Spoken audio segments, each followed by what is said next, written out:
السلام عليكم ورحمة الله وبركاته، أهلا ومرحبا بكم في حلقة جديدة. في حلقة النهاردة هنتكلم عن مبادئ غيرت حياتي. يلا بينا نبدأ. أول مبدأ معانا وهو just start، ابدأ. مستني المعدات المناسبة عشان أبدأ يوتيوب، مستني الورقة والقلم المفضلين بالنسبة لي عشان أبدأ أذاكر، مستني تحفيز عشان أقوم أشتغل، مستني شغلانة بتديني فلوس ضخمة جدا عشان أبدأ أدخر، مستني المعرفة الكتير عشان أتعلم مهارة معينة، وأخيرا مستني اللحظة الفارقة اللي هتغير حياتي وهتشقلب حياتي ومن بعدها حياتي هتتغير 180 درجة. العامل المشترك ما بين الحاجات ديت كلها هو الانتظار. دماغنا بتخدعنا عشان نأجل المهمة ديت فترة طويلة، لأن دماغنا بتعشق الراحة. اللي عايز أقوله لك بقى إن ألم تأجيل المهام أصعب جدا من ألم إنك أنت تمر بالتجربة أو تاخد التجربة. أنت عمرك ما هتندم إنك أنت جربت وفشلت، ولكن هتندم جدا جدا لو أنت ما جربتش أساسا. فالموضوع سهل، ابدأ، ما تسوفش، قوم وجرب. لو عايز تذاكر، لو عايز تكتسب مهارة، لو عايز تعمل أي حاجة، عايز تبدأ يوتيوب تشانل، ابدأ دلوقتي. ده الوقت المناسب ليك. ابدأ أيا كانت الظروف، لأنك لو أخرت أكيد في ناس هتسبقك. الشخص الفاشل حياته كلها مبررات، دايما بيدور على المبرر ما بيدورش على البدايه. فابدا. المبدا الثاني هو الشغل بالمتاح. start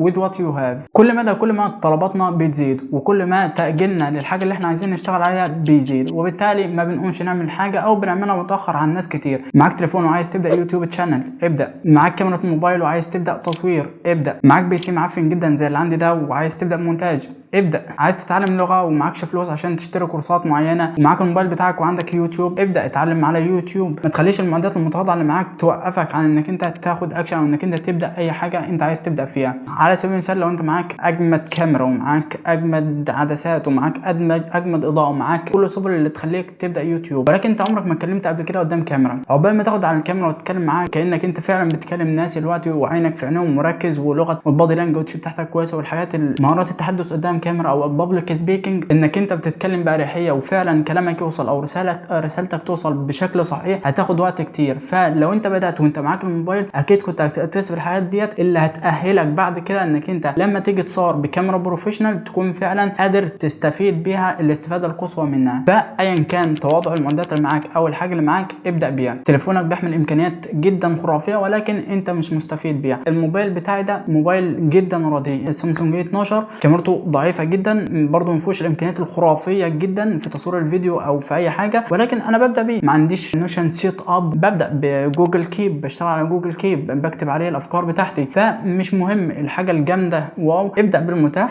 ايا كانت الحاجه اللي معاك ابدا بيها. مجرد البدايه بس ده في حد ذاته نجاح. اكيد لو بدات بدري ففي حاجات كتير هتكتسبها لما توصل فعلا لمرحله انك انت معاك الحاجات او المعدات القويه جدا. كسبت من ناحيتين، كسبت الكواليتي الجامده جدا وكسبت المهارات اللي تخليك قادر تتكلم وتوصل رساله بشكل واضح. طيب انا كده بدات واشتغلت بالمتاح والدنيا بقت تمام. ايه هو السبيل بقى لكفاءه الشغل بتاعي عشان اعمل الشغل بتاعي بروفيشنال وبشكل كويس؟ من وجهه نظري عامل من العوامل المهمه جدا وهو الديب وورك، العمل العميق، انك انت تسحل نفسك في المهمه اللي انت بتعملها. لو انت بتصور حاول انك انت تدمج نفسك في الفيديو وفي التصوير بحيث انك انت الكلام يطلع نابع من جواك. لو انت بتتعلم مهاره معينه حاول انك انت تبعد المشتتات بعيد عنك خالص وتبدا تركز في الحاجه اللي انت بتعملها. احنا في عالم مليء بالمشتتات، مليء بالحاجات اللي تسحلك وتسلب تفكيرك منك. الشاطر في العصر ده الشخص اللي قادر ان هو يركز على الحاجه اللي بيعملها، ولما تركز هتلاقي نفسك بتسحل في الحاجه اللي انت بتعملها لدرجه انك انت مش هتحس بالوقت اللي انت بتمر بيه. ولو فعلا عايز تفصل عن الحاجه ديت ان هو تاخد بريك وتفصل كده، مش هتكون عايز تفصل لانك انت مركز، مش عايز اي حاجه تقطعك عن الحاجه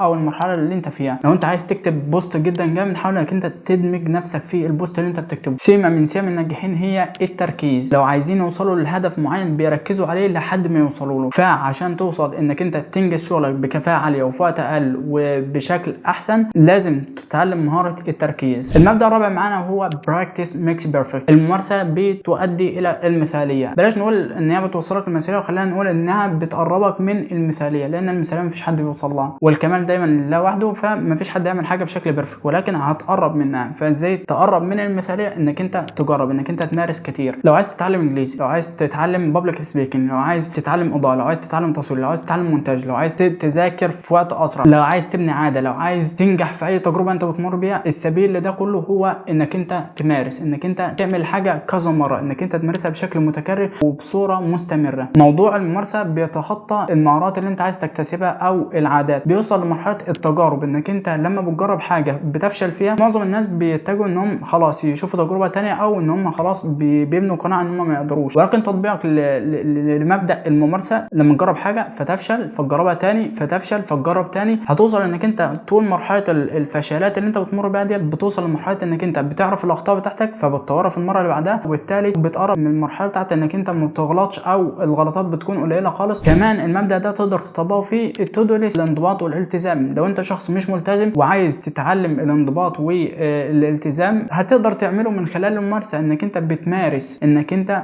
تنضبط. كمان نقطه الممارسه دي تندرج تحتها مشاركه المعرفه، انك انت لما تعوز تاكد على معلومه او توثق معلومه او تحتفظ بمعلومه في دماغك وما تقدرش تنساها، انك انت تشارك المعرفه او انك انت تشرحها لحد قدامك او تشرحها لاي حد عامه. الموضوع ده بيخلي المعلومه دي ثابته في ذهنك وتقدر تستحضرها بعد كده. اما تمارس كتير هتكتشف ادوات كتير تساعدك انت تكتشفها بالممارسه. في حاجات كتير جدا ما تلاقيهاش في الكورسات، ولكن انت لما بتمر بالتجربه بتلاقي نفسك بتكتشفها. برضو اما تمارس كتير هتقلل من الاخطاء وبالتالي هتزود من سرعه شغلك زي ما قلنا برضو، وبالتالي ده هيأثر على مستوى سعادتك. انا بصراحه حاجه فرقت في حياتي جدا وهي ان انا بجرب كتير. الفتره ديت من حياتي بقيت اجرب كتير. قبل كده كنت ما بجربش، كنت خلاص انا بفشل في حاجه فخلاص ما بجربهاش تاني، ولكن دلوقتي بقيت امارس الحاجه كتير، بعملها كتير.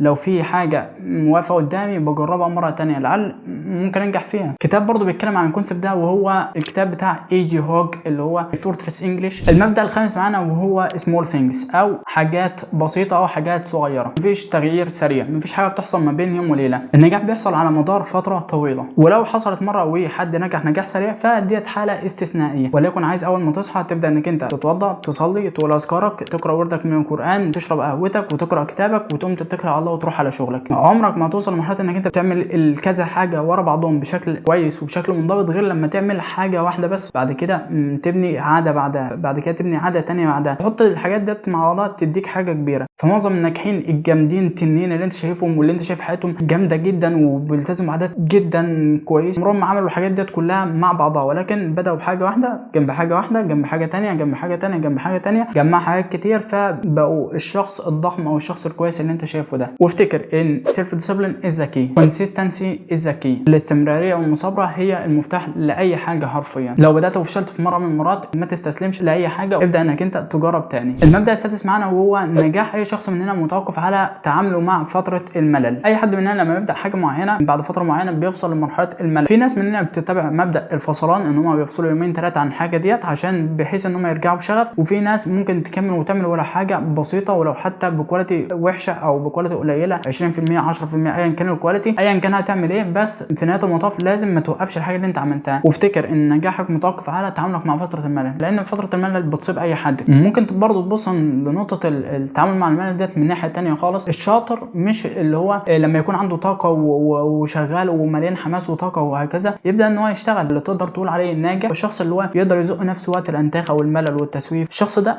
لو اشتغل وقتها يعرف ان هو فعلا شخص منضبط. المفروض بما انك عندك طاقه ديت خلاص انت كده كده هتشتغل. لو انت مبسوط فانت هتعمل حاجه وانت مبسوط. علي محمد كلاي كان بيقول ان هو ما بيبداش يعد ضغط غير لما فعلا يكون انهك وتعب وهكذا ومش قادر ان هو يعد ولا ضغط، وقتها بيبدا ان هو يعد. المبدا السابع معانا وهو انك لازم يكون لك هدف وهدف خاص بيك ونابع من جواك. الاهداف هي اللي بتحفزنا للشغل والانتاجيه والاستمراريه. لو انت عندك هدف واضح ده هيخليك وقت الانتاخ والتسويف والكسل هيخليك تقوم وتشتغل وتبذل مجهود. لو انت عندك هدف هيخليك تقوم تصلي وقيام الليل وتلتزم في العبادات والطاعات بتاعتك. اللي بيخليني اقوم اصور الفيديو ده ان فعلا عندي هدف وعندي غايه بشكل ما ممكن نقول ان هي واضحه، فبالتالي بيخليني اقوم اجتهد. في قتل علي بن ابي طالب بيقول صاحب رساله لا ينام. الفكره انك لو انت عندك غايه عمرك ما تنام، مش هيجيلك نفس ترتاح غير لما توصل للنهايه. نهايتنا اللي اقصدها هنا هي وصلنا للهدف بتاعنا، والهدف بتاعنا بالمثال بتاعي ده اننا نوصل للاخره او ان احنا نتوفى. لما نوصل للاخره ونتوفى خلاص هي رسالتنا كده انتهت، احنا كده عملنا اللي علينا. من اول ما بتتولد لحد ما تتوفى عندك رساله وعندك غايه انت عمال تشتغل عليها، وده اللي بيخلي الصحابه والانبياء مستمرين على الطاعه وعلى النوم، بيبذلوا مجهود كبير. في ناس بتصحى بالليل لانه عنده هدف، عنده رب بيلجأ ليه ورايح يستعين بيه على قضاء حوائجه وهكذا. برضه مفهوم الرساله دي لو عممته بشكل اكبر على حياتك كلها يخليك عندك انضباط والتزام بشكل اكبر، عكس لو انت هدفك صغير او هدفك قصير الامد يخليك بتخليك لما توصل توقف. خلي الهدف ده اللي هو الهدف الكبير فوق خالص، وفي اهداف صغيره بتوصلك للهدف الكبير او ده. وزي ما قلنا ان الهدف الكبير ده لازم يكون هو الهدف الاخروي. لو انت هدفك دنيوي صغير هتوصل له وهتوقف. عايز فلوس هتوصل لها ولكن بعد كده هتوقف. عايز عربيه هتوصل لها ولكن بعد كده هتوقف. ولكن لو رسالتك وغايتك هي رضا ربنا سبحانه وتعالى، انت هتلاقي عزم كبير جدا يوصلك ليه لحد ما تتوفى. انت عمال تشتغل عمال تجاهد. ليه في ناس في سن 60 و70 ليه حريصين انهم يشتغلوا، عايزين يشتغلوا؟ لانهم عندهم غايه، عندهم هدف لسه شغالين عشانه. اكشلي انت عندك 20 سنه لحد 15 سنه او 20 سنه انت ما عندكش غايه، ما بتعملش اي حاجه، ما فيش طاعات ملتزم بيها، كل اللي في دماغك هو اللعب وهكذا. لما تكبر لمرحله ال60 او ال50 بتلاقي نفسك عايز ارتاح بقى. يا عم ده انا تعبت ال20 سنه. لما انت 15 سنه ضاعوا ومن اول ال50 وطالع عايز تضيعهم برضه في ان عايز ترتاح، ده انت تعبت قوي يا عم. كل التعب بتاع 15 سنه او 25 سنه، يعني ايه 25 هتعمل فيهم ايه؟ طولت في النقطه ديت. ولكن يعني ايه، حسيت ان فعلا لازم اتكلم بتفاصيل في الحته ديت لانها لازم توضح. خلي رسالتك الهدف الكبير جدا اللي يخليك تشتغل طول حياتك عمال تبذل مجهود. المبدا الثامن معانا وهو نظام المكافآت. لازم تكافئ نفسك بعد اي انجاز انت عملته، سواء قمت وذاكرت كافئ نفسك انك انت ذاكرت، عملت الشغل اللي انت عايز تعمله قوم وكافئ نفسك بعد انجازك للشغل اللي انت عملته ده. حاول انك انت تكافئ نفسك ولو حتى انك انت تاخد بريك. حاجه من الحاجات اللي ابتديت ان انا اتبناها مؤخرا هي فكره ان انا طول الاسبوع او طول ال6 ايام انا بجتهد، عمال عافر على اخر الشغل، بجتهد جدا كل يوم بعمل الشغل بشكل كويس. مكافئتي هي نهايه الاسبوع اللي هو يوم الجمعه، بفصل سواء بنزل اتفرج على الناس في النادي بتلعب فبتفرج عليهم، بزور قرايبي، بعمل حاجات الانشطه الترفيهيه اللي تخليني تفصل. وبالتالي لما ارجع ال6 ايام التانيين ارجع بشغف وابدا اشتغل واركز بقى على الحاجات اللي انا عايز اعملها. فالانشطه ديت بمثابه مكافاه ليا ان انا عملت حاجه. برضو ممكن تكون المكافاه ديت شوكولاته معينه انت بتحبها بعد انجازك للمذاكره. في حته المونتاج بقيت برضو لما امنتج فيديو مكافئتي ان انا مثلا هجيب سناكس بعد ما اخلص. فاشكال المكافاه كتير، ممكن تاخد بريك، ممكن تجيب حاجه انت بتحبها، ممكن تشرب حاجه معينه، ممكن تزور قرايبك، ممكن تعمل اي نشاط ترفيهي بيفصلك شويه عن الحاجه. فايا كان اسلوب المكافاه بتاعتك فكافئ نفسك. اعتقد ان الفيديو هيطول شويتين، يعني لو وصلت للمرحله ديت ما تنساش سبسكرايب ولايك وشير والكلام الحلو اللذيذ ده. ومبسوط بصراحه انك انت قاعد عمال تتفرج على الفيديو، يعني اتمنى ان هو يكون مؤثر بشكل ما. المبدأ التاسع معانا وهو انا السبب، انا اللي المفروض اتحمل المسؤوليه. زي ما اتكلمنا في حلقه قبل كده عن مبدأ غير حياتي، وهو ان النتائج اللي احنا بنوصل لها متوقفه على رد فعلنا تجاه الامور اللي بتحصل لنا، وان في حاجات خارج اطار تحكمنا لو ما احسناش التعامل معاها مش هنعرف نوصل لنتائج كويسه. واكشوال الحاجات اللي هي خارج اطار تحكمنا دي حاجات كتير جدا. احنا في عالم تسوده الراسماليه، لغه الفلوس هي اللغه اللي الناس كلها بتتكلم بها دلوقتي. لو انت ما عندكش الاريحيه الماليه ديت فهتكون شايف ان العصر والزمن والبيئه والظروف وان الراسماليه ديت حاجه وحشه جدا، وهي فعلا اكشوال حاجه وحشه خليها مضايقاك، هتخليك عمال تفكر فيها كتير. ولكن فكره ان انا السبب في الظروف اللي انا عليها، او انا ما اجتهدتش كتير، او انا ما بنيتش مهارات كتير بحيث ان انا اقدر اجيب سورس اوف انكم، مصادر كتير للدخل، فبالتالي انا السبب في ده، فانا لازم اتحرك واقوم اعمل حاجه. لو في اي حاجه حصلت في حياتنا افتكر انك انت السبب، مش للدرجه اللي تخليك تجلد ذاتك، ولكن المبدا ده فعلا فرق معايا في فكره ان انا اي مشاكل عندي بحاول ان انا اشيل نفسي المسؤوليه. ده بصراحه بيخليني اقوم واتحرك واتحمل مسؤوليه الحاجه ديت. المبدا ده نفع معايا، ممكن ما ينفعش معاك، ولكن زي ما قلنا في حاجات كتير خارج اطار تحكمنا مش هنقدر نغيرها. فلو الحاجات ديت هتوقفك حاول انك انت تشيل نفسك المسؤوليه. اوقات لما الانسان بيتحمل المسؤوليه بيتحرك. المبدا العاشر معانا وهو صرف الانتباه. سعادتنا متوقفه على نقطه تركيزنا. ايه الحاجه اللي احنا مركزين عليها؟ هل انت مركز على شغلك ولا مركز على المشاكل اللي بتحصل في شغلك؟ هل انت مركز على المحن اللي بتقابلك ولا مركز على الخطوات او التسهيل اللي ربنا بيسهلها لك عشان تمر بالمنحه ديت؟ هل انت مركز على المرض والتعب ولا انت مركز على الناس اللي اتجمعوا حواليك ووقفوا جنبك وهونوا عليك المصيبه عشان تعدي من الازمه ديت؟ هل انت كنت مركز على الابتلاء ولا كنت مركز على ان ده اختبار ليك وان ربنا مش هيكلفك فوق طاقتك؟ الفكره هنا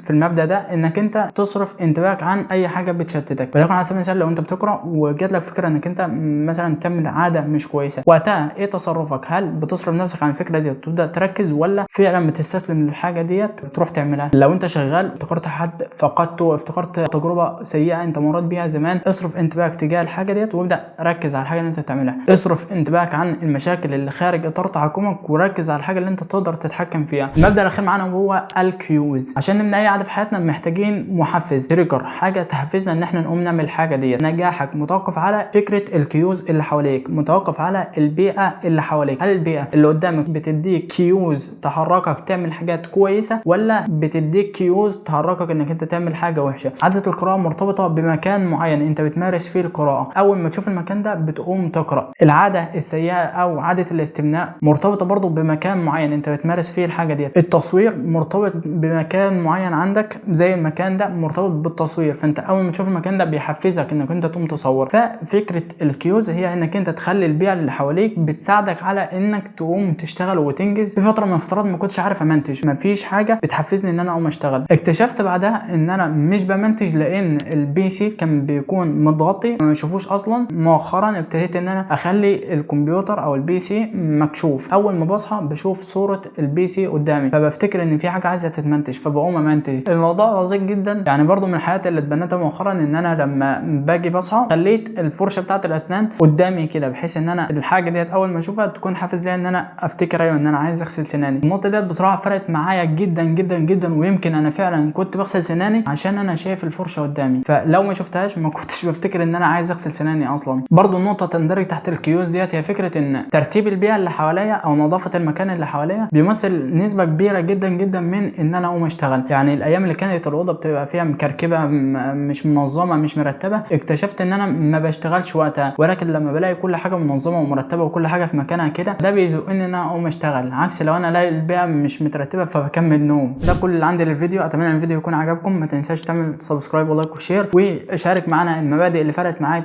جدا في حياتك. وعايز اقول برضو ان ديت ممكن تكون سلسله لان في حلقتين مكتوبين عن مبادئ جدا فرقت في حياتي، فما تنساش تعملها سبسكرايب وتعملها فولو لو انت على فيسبوك عشان تبقى تشوف الحلقات ديت اول ما تنزل ان شاء الله.